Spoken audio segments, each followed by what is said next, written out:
Welcome into another live edition of the Bleav in Steelers show. I'm Mark Bergin, joined as always by my guy, two-time Super Bowl champion, Pittsburgh Steelers scout, and the man known as Swaggin' You, Ike Taylor, IT, recording this on Friday morning. We are live on YouTube. Good to see you, my man. Mark, what's happening, baby?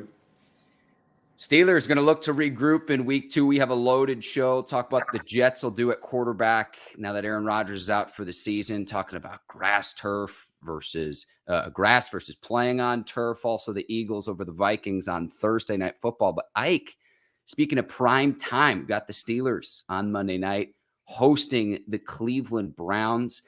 Ike, the matchup everyone's going to be talking about is TJ Watt off the edge going against the rookie for the Browns in, got the name here, Dawand.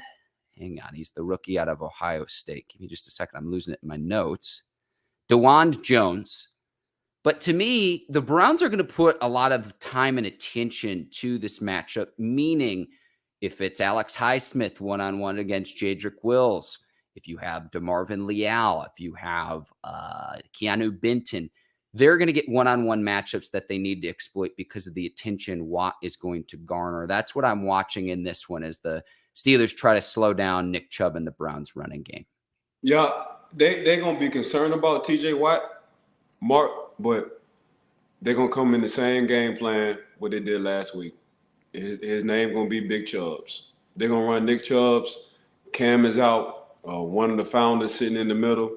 When you got a Cam out, what you want to do? You want to run it right up the gut. So I think the Cleveland Browns formula going to be, let's do what we did last week. Let's control the clock. Let's keep TJ Watt off our quarterback, Alex Highsmith off our quarterback, and let's run the ball. And by the way, Cam is not going to be playing this game. Let's run the ball. So let's play good defense. They played good defense last week. So they first rounders, second rounders, they've been drafting over the course of 3 or 4 years. They starting to play together. So run the ball, play D, let Deshaun, if needed, make a few plays and get out the stadium with the W. But I don't think the game plan for the Cleveland Browns is going to be very, very stressful at all. And what I mean by that is it's going to be the same thing. It's going to be Chubbs all day. Yeah, Jack Conklin out for the Browns, which is why they're going to start the rookie, and that's a tall task for any right tackle, even if Conklin were healthy and trying to slow down TJ Watt. But the Steelers, everyone knows about this, Ike, and we recorded an emergency pod earlier this week. Cam Hayward is going to be on IR, out with a groin injury, meaning the earliest he can come back and return to the field is after the bye week, and then Deontay Johnson will miss the next few games as he recoups from a hamstring injury, so he'll be out as well. But losing Jack Conklin, too, it's not like the Steelers are the only team going into this matchup with injury issues. And how the teams cope, they have an extra day to prepare as well, given that this game is on Monday night. Steelers got to regroup, and they got to look better. I'm curious to see, okay, we were very impressed with the Browns' performance against the Bengals in week 1, coming off a 24-3 victory. Can the Steelers regroup after the blowout loss to the 49ers? And it's like, did the Steelers look that bad, or the 49ers that good? Did the Browns look that good, or the Bengals just rusty, considering Joe Burrow didn't practice much with his own injury in training camp? So how all that comes to fruition on Monday night, I can't wait to see how that hangs out, because right now we just have a 1-game sample size. Yeah, between the rookie for Cleveland and Jack, you got to understand the best thing you can do for those guys is let them use their weight. And what you're going to do, you're going to run the ball. You don't want to put them guys in situations when you have them Highsmiths and them TJ Watts coming off the edge, because TJ, regardless on who he's playing, he's still going to get his 3 sacks what he did last week, 2 forced fumble and a fumble recovery. That's what TJ Watt do. So if you're looking for a star who's always going to be healthy, you're going to get TJ Watt. Going against a rookie, no, I'm going to go ahead and run the ball. If I catch a rookie over there, I'm sure he's going to have a Chubbs blocking or an extra tight end to help the rookie out. But, you got 2 tackles, pretty much starting coming off that edge, man. You don't want to pass the ball. And I don't think they want Deshaun to drop back to force that offensive lineman to handle a Highsmith and a TJ Watt coming off the edge. So you're going to have to run the ball.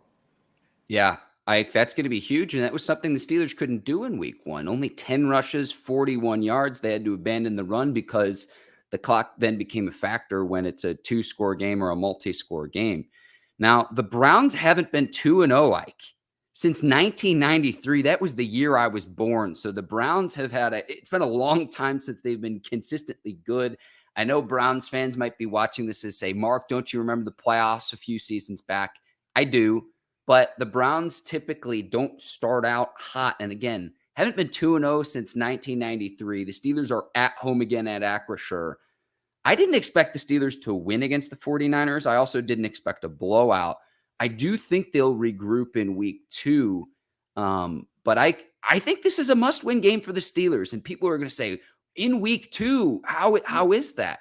No, I look at the statistical probability as if your team starts out 0-2, you're digging yourself a deep, deep hole to then go on and make the playoffs. It's not impossible. We saw the Bengals do it a year ago, but that Bengals team is the exception, not the norm for teams that start out 0-2 in a season. It's a must win because this is a divisional game, Mark.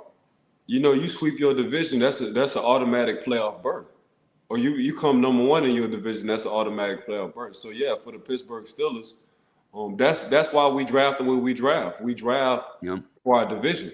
So yes, this is a must win because it's a divisional game. Yeah, Ike, I'm with you. Player to watch, Najee Harris, Ike, because he's averaged almost 104 yards rushing in 4 games against the Browns. Can he get going? And there's been a lot of criticism in the offseason of Najee to say, oh, Jaylen Warren's better. I like Jaylen Warren as well. I'm just also a proponent of, if Jaylen Warren had the same sample size as Najee Harris, I think you would see very, very similar levels of production. He's the player I'm watching in this game because I go back to what you said off the top with Nick Chubb. And again, this was an issue in week 1, too, when time of possession became a factor. Your defense is on the field for long periods, and fatigue comes into fruition. I know this game's at night, but it's still early on in the season when it's a lot warmer out compared to when things cool off in October, November, December, and January. Right. So, Jaylen, we always look at the backup as the savior for some reason, whether it's running backs or whether it's quarterbacks. Then you find out, hey, man, once these teams start game planning for you, it's a different story. But Jaylen already said it. Jaylen said it a couple of weeks ago coming out of training camp. Najee is the bell cow. I'm here to help. Plain and simple. So I get right now Jaylen is the fan favorite, but when you got a guy like Najee, you just got to get him in the rhythm. You got to feed him the ball. The last week wasn't the time to feed him the ball because we got so far behind and we ran out of time. So Najee couldn't be Najee, but this the game right here where it's gonna be Chubbs and Najee. So we shall see who gonna get that 100, who gonna get that 100 plus, and who will have the most touchdowns rushing. Yeah, Ike, it's going to be tough slowing down Myles Garrett. I saw the Browns moved him around against the Bengals too, and we talked about the Euro step move that Myles Garrett has off the edge. That, like, he was doing fake crossovers at the line of scrimmage and just causing disruption for the Bengals in week 1. Slowing him down is a tough task for whoever is lined up across from him. So that's going to be key as well. And then the secondary too, Amari Cooper, as good a route runner as there is in the league. So whether it's Patrick Peterson, Levi Wallace, I think Joey Porter Jr. will get some more snaps this week too. Slowing him down in the passing game too. Someone we don't talk a lot about, Amari Cooper, but there's a consistency there year in and year out that he provides at the receiver position where these are just players the Steelers are going to have to stop. Where if I'm the Steelers defense, it's Chubb number 1, Cooper, and then Njoku as well as a playmaker at the tight end position as well. Like, those are the 3 where it's like, all right, I really have to know where Chubb is in the backfield, but Cooper on the outside for me too. It's the reason why the Steelers drafted Joey Porter Jr. It's the reason why the Steelers drafted Corey Trice Jr., who's going to miss the season, but revamping the secondary, it's the reason you bring in Patrick Peterson. I want to see that short up in week 2 because the Steelers allowed almost 400 yards of offense against the 49ers in week 1. Yeah. Mark, Myles Garrett was in the zone. He was in the matrix coming off that Cincinnati game. How you get him out the zone? You run it. How you get TJ Watt out the zone? You run it. How you get Alex Highsmith out the zone? You run it. All these great pass rushers, you run the ball. And when you have time, when you get a feel for it, when your offensive line is clicking and you're up in the game and you want to control the clock, that's exactly what you do. You get these guys out the zone by running the ball. So that's why I think it's going to be heavy running this game between both teams to keep these pass rushers from getting on their quarterbacks. One thing I want to see the Steelers do sooner rather than later in this season, Ike.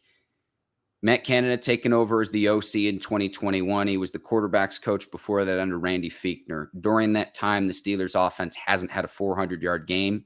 Every other NFL team has had at least 3. I don't think it comes this week against the Browns, but I don't think the offense can look much worse than it did against the 49ers. That being said, I think the 49ers team's out for blood this year, and I fully expect them to contend in the NFC. Got to get this offense rolling at home and get the home crowd into it. A stat they had during the broadcast last week, Ike, that I thought was very telling. The Steelers were 6-0 a season ago when they scored first in games. You get a fast start.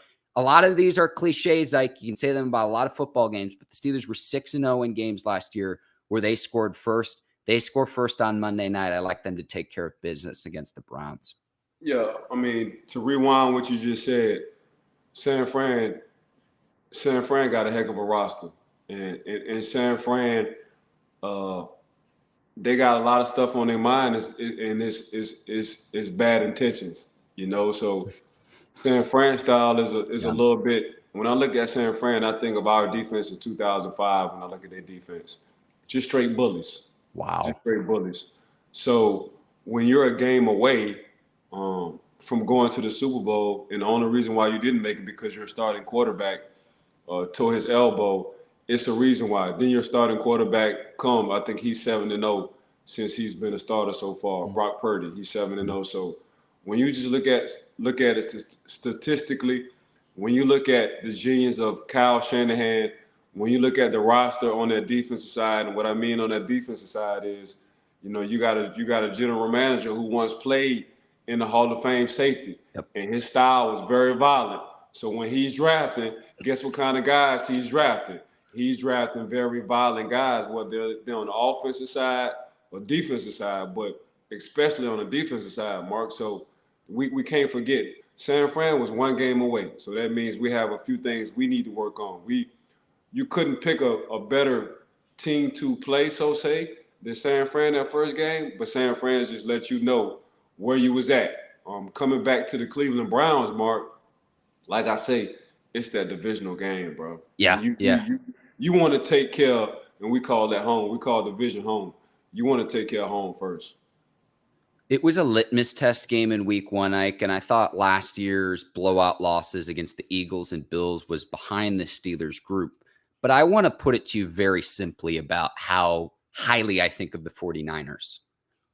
It'd be very simple, like, what other team could miss on a first-round draft pick at the quarterback position and not miss a beat?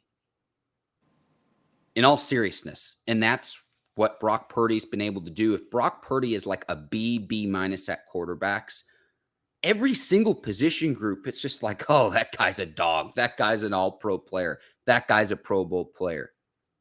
I don't know if there's any other team that could say, we are going to miss on our first-round quarterback in Trey Lance, and I know injuries contribute to that, and not miss a beat.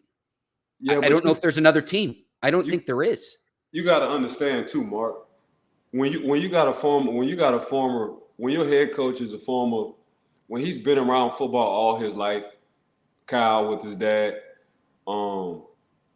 Mike, when you got a GM, Hall of Fame GM, what you get in those two dudes is honesty.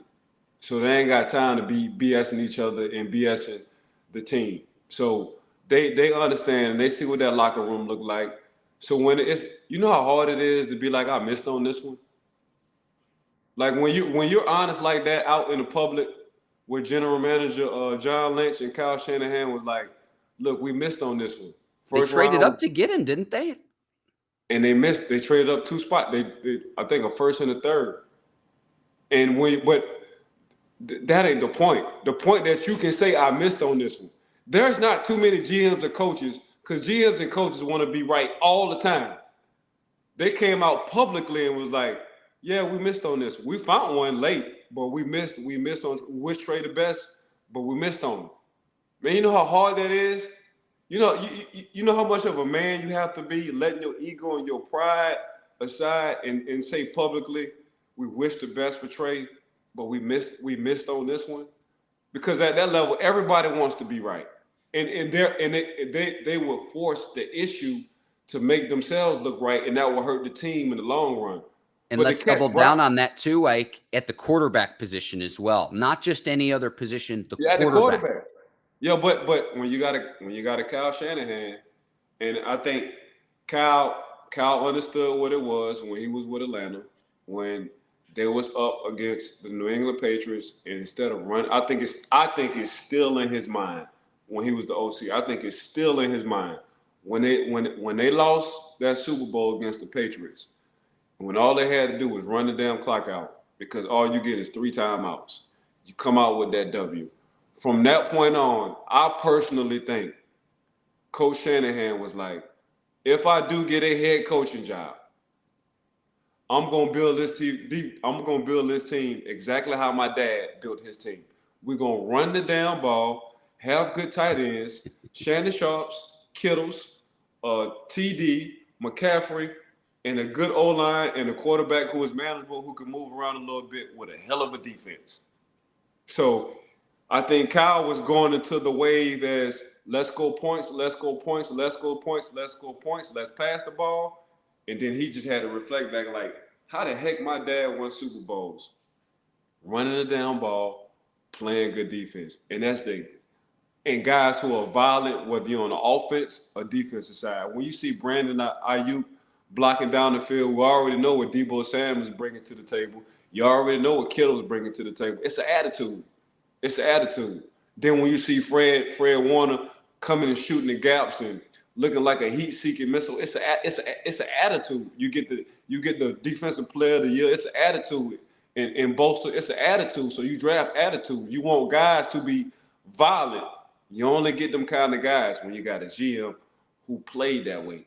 So for Kyle, my personal opinion, Mark, for Kyle to reflect back and be like, I'm going back with what my dad had been showing me the blueprint. I just went away from it. And I'm going back to the blueprint. And I think it's still stuck in his head. This is how we're going to win the Super Bowl, by being very violent, getting guys who are super aggressive, whether they're on the offensive side or defensive side, and we're going to run the ball and play good defense. Attitude is the word I key in on there, Ike, because how many other receivers as well is the highlight play, not a circus catch, not 100 yards of production, but the downfield blocking. That's the highlight standout play.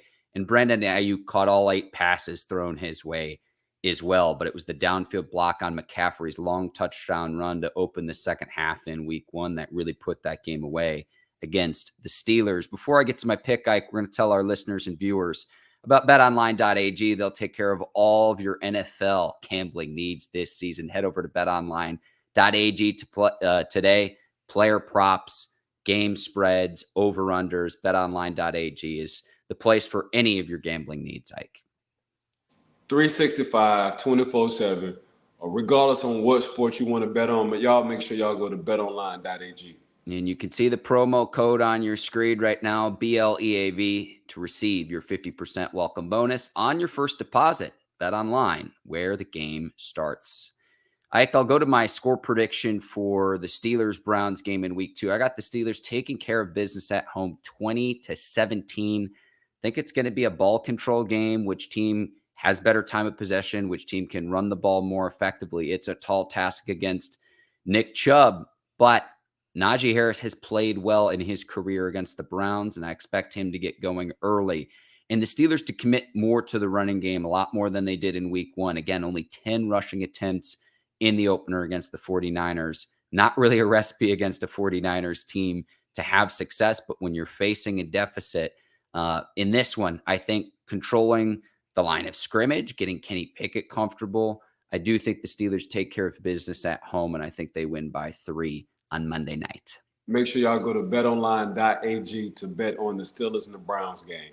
All right, Ike, we'll keep this rolling. A few other topics to get to. The Eagles taking care of business against the Vikings on Thursday Night Football. Vikings now have lost 2 games, both one-score games. Ike, remember, they were 11-0 a season ago in one-score games. To me, this wasn't on Kirk Cousins at all. I think the Eagles are just building off what they did a year ago. Super Bowl contender Swift goes off last night. Eagles didn't have Gainwell, their running back. They were missing 2 starters in their secondary, and they don't miss a beat at home. But Ike, to me, it's as simple as this with the Vikings. Now that they're 0-2, it's just those games that were going in their favor a year ago are now just a little bit tougher, where it's tough to win one-score games. And in the NFL, the margins are just razor thin. Yeah, the tide's turned for the Vikings. They didn't play a bad game at all. Had a few mishaps. They had that touchback by JJ in the end zone. I think that kind of turned the game around a little bit, gave the Eagles an extra possession. But at the same time, the Eagles not even playing at their peak, and that's scary. For them to have a DC go and an OC go, and you get a new OC and a new DC, and y'all still trying to figure things out, and y'all still winning ball games, says a lot. 5 starters missing coming from across the board, whether it's on the offense or defensive side. Some guys retired, some guys went to other teams to get some new money, and now you just got a group of dogs, literally Georgia dogs, just sitting on that defense and offensive side. Yeah, that's scary, Mark. So that's what I got from looking at the game on my phone, because my son had a game too last night. From looking at the game on my phone, I'm like, these dudes went into a hostile environment in New England. We all know when you play Belichick, you're not about to score a bunch of points. It's going to be super hard for you. Them guys are going to be very disciplined. And to play okay against Minnesota and still come out with a win, and everybody's not gelling yet, that's mid-season. Mark, mid-season with this Eagles team, it's going to be scary because everybody trying to figure each other out on the offense and defensive side, especially with these new coordinators. Yeah, Ike, that sneak play the Eagles have in short yardage situations, when I'm looking at Twitter saying, oh, should the NFL ban this play? Stop it if you're a defense. And that's such an effective tool in short yardage situations, 3rd and short, 4th and short, to where I know if it's a short yardage situation, Hurts is going to be able to snap the ball and they're going to be able to get a yard, 2 yards, maybe even 3, just given what the Eagles are able to do at the line of scrimmage with their offensive line. I mean, Hurt squat over 600-something pounds, and if As Tom a Brady, quarterback, if Tom Brady can damn near lead the league, you know, in 3rd and 1s and quarterback sneaks, nobody better than Tom when he was doing it. So if Tom can get extra possessions, what you think Jalen gonna do? It just makes sense. And my grandma used to say all the time, common sense ain't common for a lot of people. So if I got a quarterback who can sit on the squat rack, squat over 600-something pounds, and I got one of the best offensive line, and it's 3rd and 1, maybe 3rd and 2, hey, don't even worry about me. You already know what play is going to be called. It's me calling Jalen Hurts sneaks. That's exactly what it's going to be called, and it makes plenty of sense. Yeah, Brady was really good at it in his career too. But yeah, it's to me too, and I know the Vikings have injuries along their offensive line too. The strip sack fumble of Cousins really put it away, and then Justin Jefferson trying to make a play and fumbling into the end zone, and the Eagles get it back for a touchback at the end of the first half. Jefferson's a special receiver for the Vikings, but to me, it's like at least Cousins gave them a shot to win. There's going to be people saying like, oh, he just covered. And to me, he wasn't really the issue because the Vikings couldn't run the ball, and understandably so, because the Eagles are so stout defensively. I mean, you got to understand 2 things happen. The offensive line for the Philadelphia Eagles dominated when they needed to. Swift had over 165 yards rushing. Swift he went off. Yeah. So when you look at that, it was just that kind of day. So as a play caller, when you see your offensive line in the rhythm like that, there's no need for me to pass. I don't need Jalen Hurts to go crazy. Let me just hand the ball off to Swift. And that's exactly what they did. So in between Kirk Cousins played a heck of a game. Really, Kirk Cousins kept them in the game, to be honest with you. Mm-hmm. But they ran out of time. You know, when you when you got a two-headed monster so far sitting over there with Swift and company, and the offensive line, and they getting 4 and 5 yards a pop, and they controlling the line, and the offensive line getting in the rhythm, and ain't too much you can really do because you really understand it's Parker and AJ Brown sitting out there. So I'd rather y'all run it for them boys to keep striking up the band on us. So that's what it was. But Kirk, I didn't think Kirk played bad at all. Kirk Cousins had a heck of a game. They just ran out of time. And that was because of the rushing attack from the Philadelphia Eagles. Yeah, we'll see what happens there. Other week 2 matchups, I want to discuss 2 AFC matchups like that I'm looking at this weekend that are going to be very telling. Let's keep it in the AFC North to start out. Ravens at Bengals, and the Bengals, to me, I don't see them starting out 0-2 for back-to-back seasons. Now, I know they didn't look good in week 1 against the Browns, but I look at all the injuries that the Ravens have already in week 2 of the seasons. We know that Dobbins is going to be out with the season-ending injury. Marcus Williams, Ronnie Stanley, Tyler Linderbaum, Marlon Humphrey, all not expected to play in this game. I think the Bengals regroup at home in this AFC North matchup, but a big one early on, because if the Ravens can start out 2-0 and the Bengals are 0-2, it completely flips with how I expected this division to go. To me, Cincinnati at the top of its game is still the best team in this division, but this is going to be a very telltale game in another AFC North matchup this weekend. It's going to be on Joe Burrow mobility, bro. I'm telling you. And from what it looked like last game, he's still thinking about that calf and the mobility and what he wants it to be. Just looking at him from afar, feel like he wanted to be out there, but he didn't want to be out there. So it's going to be telling on his mobility and that calf mark. And one thing we do know, regardless of what's going on, the Ravens are always keeping them a defense and a running game. And now you see Zay Flowers doing what he did in college in the NFL and OBJ. He's going to eat off that as well. And they didn't have Mark Andrews the last game either. So we shall see. So to think about it, I wouldn't be surprised if the Ravens pull that off. I know we saying who we want to win and what's expected, but at the same time, I'm just looking at Joe Burrow and his mobility. I think it's more mental than anything. And if you can't move a little bit, Joe already isn't like a super athletic quarterback. Mm-hmm. So for him to have that calf lingering during the season, I hope that won't be an issue. Do you hunt that as a defensive player, Ike? Is that something as a defensive player or like as a defense you would try to script and game plan for going into a matchup like this? As a defense coordinator, I'm trying to see. As soon as third down come, I'm putting pressure just to see if he can move. And then I'm gonna go again, see if he can move. Now, if he ain't moving, it's gonna be a long day for him. If he moving, it's like, okay, his calf feels better than it did last week. But that first third down, I'm putting nothing but pressure on him just to check that calf out. Yeah. And remember, his rookie year, he had that ACL injury too. So, look, when the Steelers play the Bengals, I want to beat Joe Burrow straight up, but only 3 points on the scoreboard. And then I got T. Higgins on my fantasy team, and I put up a goose egg in week 1. And I'm like, this is T. Higgins we're talking about, right? In a contract season. So I think they'll regroup. The Bengals started out slow last year, and Burrow hasn't practiced a lot either. We'll see how he looks in week 2. The other matchup I'm looking at, Ike, also in the AFC, Jags and Chiefs. Jags, an up-and-coming team, the team I like in the AFC South, and then the Chiefs coming off a Super Bowl title, losing in week 1 to the Lions. They'll probably get Travis Kelce, Chris Jones back. This, to me, is like a sneaky, I don't want to say it, but I'll say it, potential AFC championship game type matchup in week 2. Cannot wait to see what happens here. It's game down in Jacksonville early this season, Ike.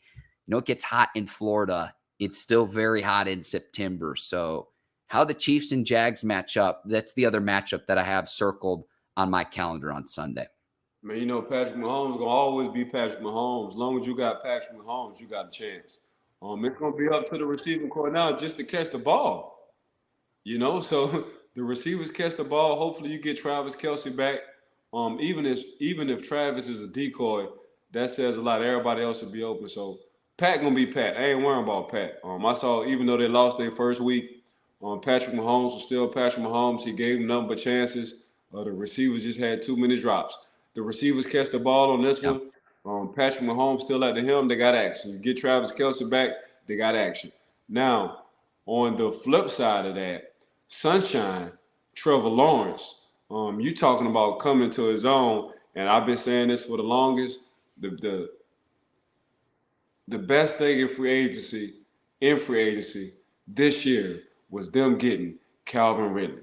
All he's been his whole life is a damn dog, So they wind up getting Calvin Ridley. They just gave us a simple appetizer on what can happen and what's for us to look at for the season between them two. Then you got Travis Etienne. Then you got Ingram sitting at the tight end position. Then your defense, all they want to do is fly around and hit people and make people go home crying. So you can say what you want to say about this team. They remind me of the NFC Detroit. All we want to do is play tough, physical football. We just so happen to have a real good quarterback who's figuring this out. Y'all better watch out. Yes, Ike, and Kadarius Toney redemption game. We shall see after 4 drops in the opener for the Chiefs. Just got to get him some stickum, Ike. It's pretty simple. Like, we'll look the other way. We'll get him some stickum, and we'll move on. Last topic, Ike, really twofold. Now that Aaron Rodgers is out for the Jets, if the Jets made Ike Taylor their GM to say, hey, what are we going to do at the quarterback position? What do you do? Because right now, it'll see Zach Wilson will start the week 2 game, Ike. It's a tough 6-game stretch to open the season for the Jets. But what do you think that they should do? Because Zach Wilson will be the guy. Boyle's behind him. I know there's rumors to say, hey, could we bring Joe Flacco back? We saw how that played out last season. But what would you do in this scenario if you're in charge of the Jets? Ain't nothing. The best thing we did was get Aaron Rodgers to show Zach and his ego calm the F down, chill out, watch a professional work, and do what you need to do. I don't need Zach to be Aaron Rodgers. I need Zach to be Zach Wilson. Zach to not always look for the big play. Zach, when he sees a tight end crossing, check it down. Zach, when he sees a running back coming out the backfield, check it down. That's all I need Zach to do. And when you need to run. If you need to throw the ball out of bounds when you're running outside the pocket, throw the ball out of bounds when you're running outside the pocket. That's all I need Zach to do. For me, I don't think it was nothing on the field. I think it was more off the field with Zach. I think Zach was getting too big, getting too ahead of himself off the field more than anything. I think he was just listening a lot to the Kool-Aid on how good he was. And one thing I love about football, it's a humbling sport. You can be good 1 year, you can be out the league the next. One of the two. And he understood what it was when it came down to the business side. So for you, as a young lad coming in at the quarterback, to be like, if they bring a quarterback in, he's gonna give him hell. Well, shoot. Let me see you give Aaron Rodgers hell, because this is the guy we're about to acquire in the offseason. Calm, humble yourself, sit down, learn what it is on this business side, what it is to be a quarterback in the NFL. From that point on, Zach, when I watched the sideline, when AR got hurt and I watched that sideline, them boys looked at Zach like, okay, Zach finally got it. He finally got it. When I saw his receivers talking to him and Zach looked them in the eyes and, look, Zach, AR is down, but we need you from this point on. Zach finally got it. Zach didn't know whether he was going to wait a year or two, depending on what AR did, but it came in the fourth regular season snap. Now he's back to starter. Now I think he's ready. I think for me, Mark, it was the maturity level from Zach on knowing how to carry himself, whether he was in front of the mic or in or out that building, on what it was to be an NFL quarterback. That's what I thought it was. I thought he had all the tools. So now you acquire Aaron Rodgers and him have to sit and see how a professional acts, think, and what he does coming in. He's better off now. Ike, this is where we're going to agree to disagree. I watched some of the Manning cast, and I know it's one clip. I know it's one play. when I see Peyton Manning losing his mind over Zach Wilson, trying to run around behind the line of scrimmage instead of executing the play, stepping up into the pocket, knowing where to throw the ball, doing the things that aren't always popular and aren't the flashy play, but sometimes you live to see another down. I've just seen that with a big enough sample size, in my opinion, with Zach Wilson. At least for the short term, he'll have his opportunity with the Jets. If I'm the Jets, though, and it doesn't look good in week 2, I'd call over to the Titans, where they've got Malik Willis. They've got Will Levis from the draft. Tannehill's over there.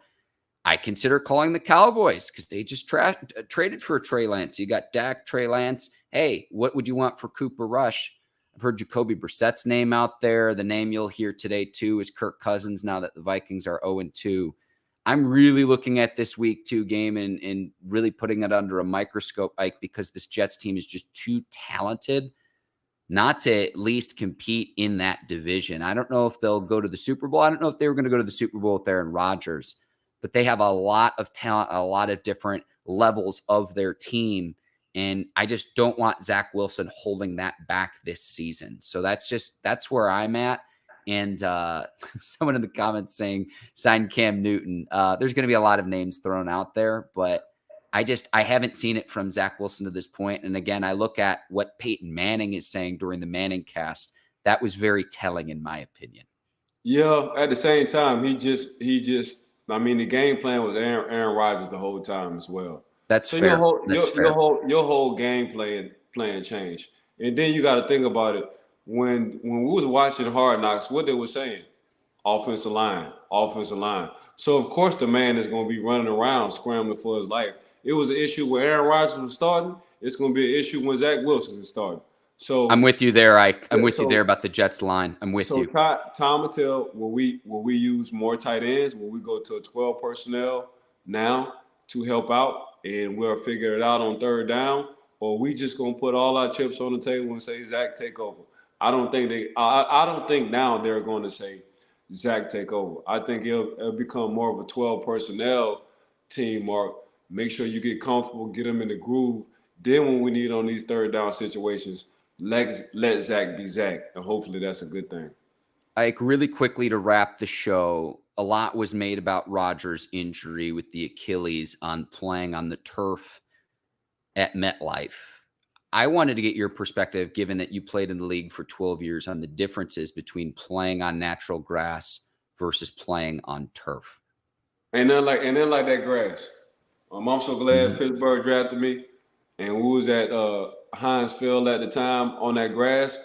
I was watching the show this morning, and Plex was on that show. Plexico Birds, a former teammate of mine, he was on the show, and he said he was talking to LaDainian Tomlinson, Hall of Fame running back at the time, the San Diego Chargers, on how the hell he stayed so healthy his whole career.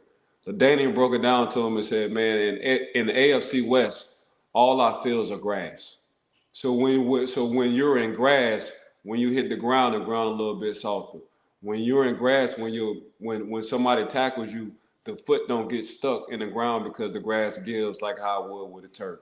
When you in grass, when you're jumping and coming down to the ball, it don't feel like you're coming down on concrete than it do grass. So grass has prevented a lot of injuries. Now, if you talk to the owners, they say it's a maintenance thing.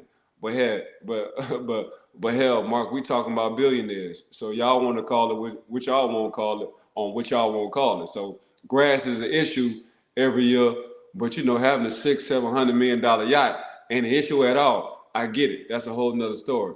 We call that player safety, since y'all want to talk about that one. So at the same time, it's just the grass just gives, man. The grass is more natural. The grass just does something to your body, and usually what it does is helpful. So at this sport being so contact, and you got to move laterally, you got to stop and go, you're already putting a whole lot on your body anyway. And just adding that turf, it's tough. It's tough on the body.